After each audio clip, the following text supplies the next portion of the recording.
in which Christopher Robin leads an expedition to the North Pole.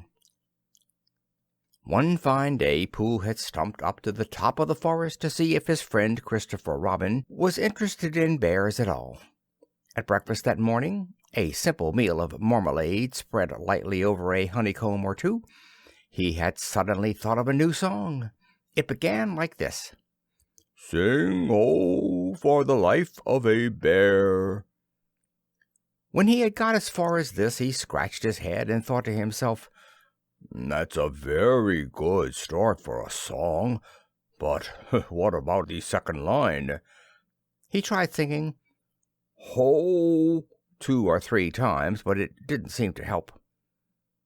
"Perhaps it would be better," he thought, "if I sang high for the life of a bear." So he sang it, but it wasn't. "Very well, then," he said. "I shall sing the first line twice, and perhaps if I sing it very quickly I shall find myself singing the third and fourth lines before I have time to think of them, and that will be a good song. Now then, sing ho for the life of a bear, sing ho for the life of a bear. I don't much mind if it rains or snows, 'cause I've got a lot of honey on my nice new nose. I don't much care if it snows or thaws, 'cause I've got a lot of honey on my nice clean paws. Sing ho for a bear, sing ho for a Pooh, and I'll have a little something in an hour or two." He was so pleased with this song that he sang it all the way to the top of the forest. "And if I go on singing it much longer," he thought, "it will be time for the little something, and then the last line won't be true." So he turned it into a hum instead. Christopher Robin was sitting outside his door putting on his big boots. As soon as he saw the big boots, Pooh knew that an adventure was going to happen, and he brushed the honey off his nose with the back of his paw and spruced himself up as well as he could, so as to look ready for anything. "Good morning, Christopher Robin," he called out. "Hello, Pooh Bear. I can't get this boot on." "That's bad," said Pooh. "Do you think you could very kindly lean against me, 'cause I keep pulling so hard that I fall over backward?" Pooh sat down, dug his feet into the ground, and pushed hard against Christopher Robin's back. And Christopher Robin pushed hard against his, and pulled at his boot until he had got it on. "And that's that," said Pooh. "What do we do next?" "We are all going on an expedition," said Christopher Robin, as he got up and brushed himself. "Thank you, Pooh." "Going on an expedition?" said Pooh eagerly. "I don't think I've ever been on one of those. Where are we going on this expedition?" "Expedition, silly old bear. It's got an X in it." "Oh," said Pooh, "I know." But he didn't really. "We're going to discover the North Pole." "Oh," said Pooh again. "What is the North Pole?" he asked. "It's just a thing you discover," said Christopher Robin carelessly, not being quite sure himself. "Oh, I see," said Pooh. "Are bears any good at discovering it?" "Of course they are, and Rabbit and Kanga and all of you. It's an expedition. That's what an expedition means. A long line of everybody. You'd better tell the others to get ready while I see if my gun's all right, and we must all bring provisions." "Bring what?" "Things to eat." "Oh," said Pooh happily. "I thought you said provisions. I'll go and tell them." And he stumped off. The first person he met was Rabbit. "Hello, Rabbit," he said. "Is that you?" "Let's pretend it isn't," said Rabbit, "and see what happens." "I've got a message for you." "I'll give it to him." "We're all going on an expedition with Christopher Robin." "What is it when we're on it?" "A sort of boat, I think," said Pooh. "Oh, that sort." "Yes, and we're going to discover a pole or something. Or was it a mole? Anyhow, we're going to discover it." "We are we?" said Rabbit.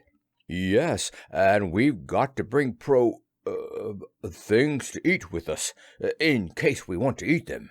Now I'm going down to Piglet's. Tell Kanga, will you?" He left Rabbit and hurried down to Piglet's house. The piglet was sitting on the ground at the door of his house, blowing happily at a dandelion, and wondering whether it would be this year, next year, sometime, or never. He had just discovered that it would be never, and was trying to remember what it was, and hoping it wasn't anything nice, when Pooh came up. "Oh, Piglet," said Pooh excitedly, "we're going on an expedition, all of us, with things to eat, to discover something." "To discover what?" said Piglet anxiously. "Oh, just something." "Nothing fierce?" Christopher Robin didn't say anything about fierce. He just said it had an X. "It isn't their necks I mind," said Piglet earnestly. "It's their teeth. But if Christopher Robin is coming, I don't mind anything." In a little while they were already at the top of the forest, and the expedition started. First came Christopher Robin and Rabbit, then Piglet and Pooh, then Kanga with Roo in her pocket, and Owl, then Eeyore, and at the end, in a long line, all Rabbit's friends and relations. "I didn't ask them," explained Rabbit carelessly. "They just came. They always do. They can march at the end after Eeyore." "What I say," said Eeyore, "is that it's unsettling. I didn't want to come on this what Pooh said. I only came to oblige. But here I am, and if I am the end of the what we're talking about, then let me be the end. But if every time I want to sit down for a little rest I have to brush away half a dozen of Rabbit's smaller friends and relations first, then this isn't an whatever it is at all. It's simply a confused noise. That's what I say." "I see what Eeyore means," said Owl. "If you ask me—" "I'm not asking anybody," said Eeyore. "I'm just telling everybody. We can look for the North Pole, or we can play Here We Go Gathering Nuts in May with the end part of an ant's nest. It's all the same to me." There was a shout from the top of the line. "Come on!" called Christopher Robin. "Come on!" called Pooh and Piglet. "Come on!" called Owl. "We're starting," said Rabbit. "I must go," and he hurried off to the front of the expedition with Christopher Robin. "All right," said Eeyore. "We're going. Only don't blame me." So off they all went to discover the pole, and as they walked they chattered to each other of this and that, all except Pooh, who was making up a song. "This is the first verse," he said to Piglet when he was ready with it. "First verse of what?" "My song." "What song?" "This one." "Which one?" "Well, if you listen, Piglet, you'll hear it." "How do you know I'm not listening?" Pooh couldn't answer that one, so he began to sing. They all went off to discover the pole, Owl and Piglet and Rabbit and all. It's a thing you discover as I've been told by Owl and Piglet and Rabbit and all. Eeyore, Christopher, Robin and Pooh and Rabbit's relations all went too. And where the pole was none of them knew. Sing hey for Owl and Rabbit and all. "Hush!" said Christopher Robin, turning round to Pooh. "We're just coming to a dangerous place." "Hush!" said Pooh, turning round quickly to Piglet. "Hush!" said Piglet to Kanga. "Hush!" said Kanga to Owl, while Roo said "hush" several times to himself very quietly. "Hush!" said Owl to Eeyore. "Hush!" said Eeyore, in a terrible voice to all Rabbit's friends and relations, and "hush" they said hastily to each other, all down the line, until it got to the last one of all. And the last and smallest friend and relation was so upset to find that the whole expedition was saying "hush" to him that he buried himself head downward in a crack in the ground, and stayed there for 2 days until the danger was over, and then went home in a great hurry, and lived quietly with his aunt ever afterwards. His name was Alexander Beetle. They had come to a stream which twisted and tumbled between high rocky banks, and Christopher Robin saw at once how dangerous it was. "It's just the place," he explained, "for an ambush." "What sort of bush?" whispered Pooh to Piglet. "A gorse bush?" "My dear Pooh," said Owl in his superior way, "don't you know what an ambush is?" "Owl," said Piglet, looking round at him severely, "Pooh's whisper was a perfectly private whisper, and there was no need—" "An ambush," said Owl, "is a sort of surprise." "So is a gorse bush sometimes," said Pooh. "An ambush, as I was about to explain to Pooh," said Piglet, "is a sort of surprise. If people jump out at you suddenly, that's an ambush," said Owl. "It's an ambush, Pooh, when people jump at you suddenly," explained Piglet. Pooh, who now knew what an ambush was, said that a gorse bush had sprung at him suddenly one day when he fell off a tree, and he had taken 6 days to get all the prickles out of himself. "We're not talking about gorse bushes," said Owl a little crossly. "I am," said Pooh. They were climbing very cautiously up the stream now, going from rock to rock, and after they had gone a little way they came to a place where the banks widened out at each side, so that on each side of the water there was a level strip of grass on which they could sit down and rest. As soon as he saw this, Christopher Robin called, "Halt!" and they all sat down and rested. "I think," said Christopher Robin, "that we ought to eat all our provisions now, so that we shan't have so much to carry." "Eat all our what?" said Pooh. "All that we've brought," said Piglet, getting to work. "That's a good idea," said Pooh, and he got to work too. "Have you all got something?" asked Christopher Robin with his mouth full. "All except me," said Eeyore. "As usual." He looked round at them in his melancholy way. "I suppose none of you are sitting on a thistle by any chance?" "I believe I am," said Pooh. "Oh!" He got up and looked behind him. "Yes, I was. I thought so." "Thank you, Pooh. If you've quite finished with it." He moved across to Pooh's place and began to eat. "It don't do them any good, you know, sitting on them," he went on as he looked up, munching. "Takes all the life out of them. Remember that another time, all of you. A little consideration, a little thought for others makes all the difference." As soon as he had finished his lunch, Christopher Robin whispered to Rabbit, and Rabbit said, "Yes, yes, of course," and they walked a little way up the stream together. I didn't want the others to hear," said Christopher Robin. "Quite so," said Rabbit, looking important. I wondered. It's only, Rabbit, I suppose you don't know. What does the North Pole look like?"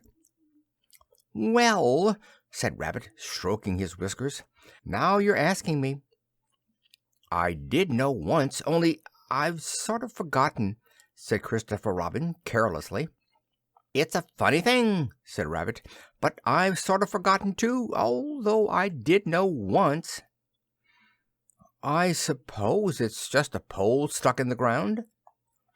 "Sure to be a pole," said Rabbit, "because of calling it a pole, and if it's a pole, well, I should think it would be sticking in the ground, shouldn't you? Because there'd be nowhere else to stick it." "Yes, that's what I thought." "The only thing," said Rabbit, "is where is it sticking?" "That's what we're looking for," said Christopher Robin. Then they went back to the others. Piglet was lying on his back, sleeping peacefully. Roo was washing his face and paws in the stream, while Kanga explained to everybody proudly that this was the first time he had ever washed his face himself, and Owl was telling Kanga an interesting anecdote full of long words like encyclopedia and rhododendron, to which Kanga wasn't listening.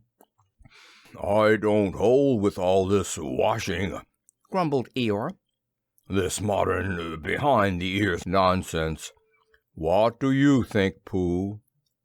"Well," said Pooh, "I think—" But we shall never know what Pooh thought, for there came a sudden squeak from Roo, a splash, and a loud cry of alarm from Kanga. "So much for washing," said Eeyore.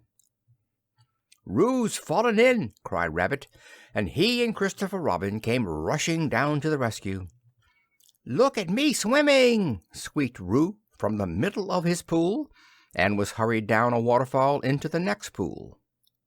"Are you all right, Roo dear?" called Kanga anxiously. "Yes," said Roo. "Look at me and down he went over the next waterfall into another pool. Everybody was doing something to help. Piglet, wide awake suddenly, was jumping up and down and making "Oh, I say" noises.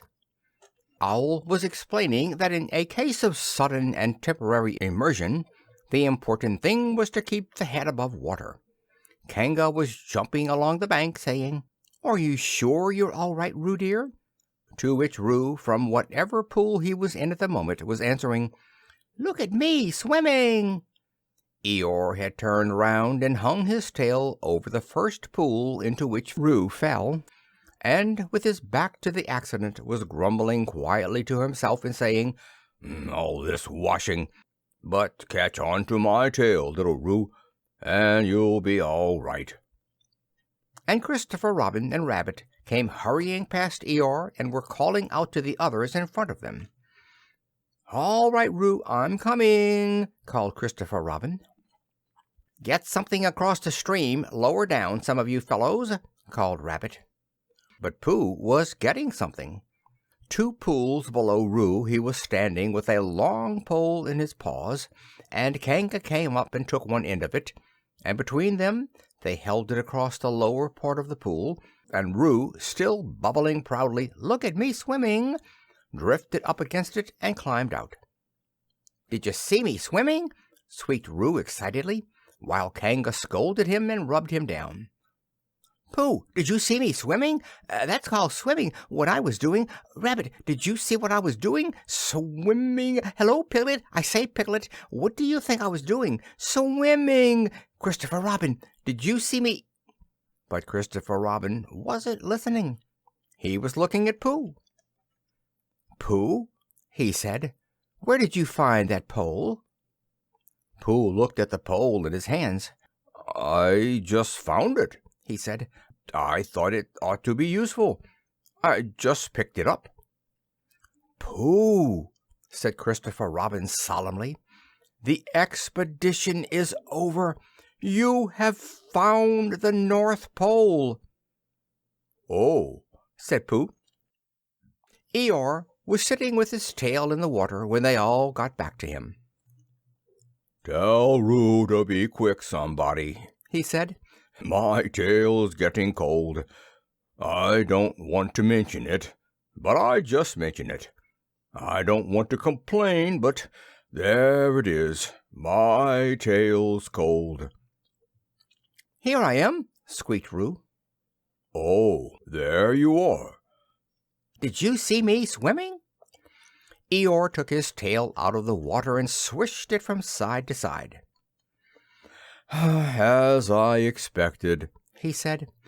"Lost all feeling. Numbed it. That's what it's done. Numbed it. Well, as long as nobody minds, I suppose it's all right." "Poor old Eeyore! I'll dry it for you," said Christopher Robin, and he took out his handkerchief and rubbed it up. "Thank you, Christopher Robin. You're the only one who seems to understand about tails. They don't think. That's what's the matter with some of these others. They've no imagination.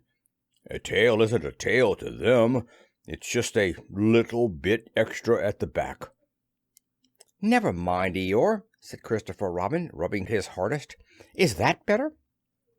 "It's feeling more like a tail, perhaps. It belongs again, if you know what I mean." "Hello, Eeyore," said Pooh, coming up to them with his pole. "Hello, Pooh. Thank you for asking, but I shall be able to use it again in a day or two." "Use what?" said Pooh. "What we are talking about." "I wasn't talking about anything," said Pooh, looking puzzled. "My mistake again. I thought you were saying how sorry you were about my tail being all numb, and could you do anything to help?" "No," said Pooh, "that wasn't me," he said. He thought for a little, then suggested helpfully, "Perhaps it was somebody else." "Well, thank him for me when you see him." Pooh looked anxiously at Christopher Robin. "Pooh's found the North Pole," said Christopher Robin. "Isn't that lovely?" Pooh looked modestly down. "Is that it?" said Eeyore. "Yes," said Christopher Robin. "Is that what we were looking for?" "Yes," said Pooh. "Oh," said Eeyore. "Well, anyhow, it didn't rain," he said. They stuck the pole in the ground, and Christopher Robin tied a message onto it. "North Pole, discovered by Pooh. Pooh found it." Then they all went home again, and I think, but I am not quite sure, that Roo had a hot bath and went straight to bed. But Pooh went back to his own house, and feeling very proud of what he had done, had a little something to revive himself.